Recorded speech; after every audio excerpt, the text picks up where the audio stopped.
update ng bayan, maasahan anumang panahon.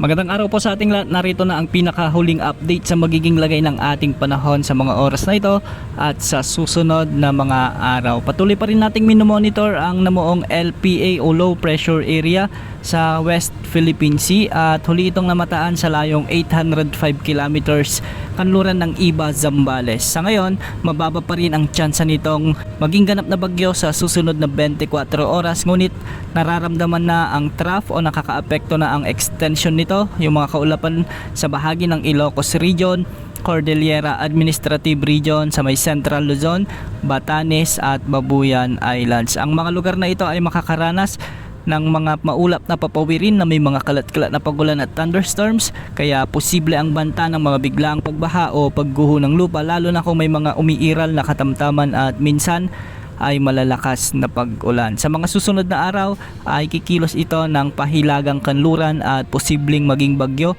bago maglandfall sa bahagi ng Vietnam o di kaya naman ay sa southern China. Wala na itong magiging epekto sa ating bansa sa mga susunod na araw dahil hihilain na rin nito ang habagat papalayo sa ating kapuluan.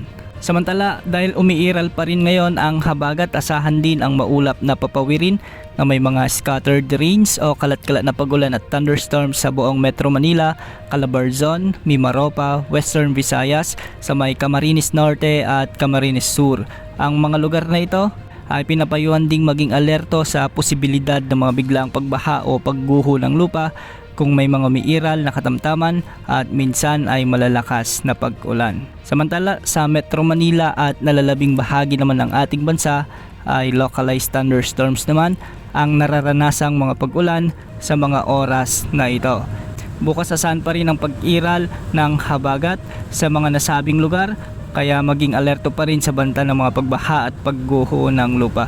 Sa mga oras naman na ito, malawakang pag-ulan ang nararanasan ngayon sa Luzon at ilang bahagi ng Visayas dahil sa pinagsamang epekto ng iba't ibang weather systems. Para sa lagay ng mga pag-alon sa ating mga karagatan, ang mga baybayin sa kanlurang bahagi ng Luzon ay posibleng umabot hanggang 2.5 meters at sa nalalabing baybayin ng bansa ay posibleng mga pag-alon hanggang 1.8 meters. Patuloy rin nating minomonitor ang cloud cluster na nasa silangan ng ating bansa dahil may potential din ito na maging ganap na bagyo sa mga susunod na araw, ngunit papalayo na ito sa ating bansa. Ibig sabihin nito, kung sakali mong maging bagyo sa loob ng ating area of responsibility ay tatawagin nating bagyong Waning, ngunit mababa na ang tsansa na makaapekto ito sa ating bansa. Samantala sa mga susunod na linggo, asahan muli ang pamumuo ng mga LPA o di kaya naman ay bagyo sa kanluran at silangang bahagi pa ng ating bansa at antabayan na ng mga updates ukol sa mga potensyal na sama ng panahon na ito.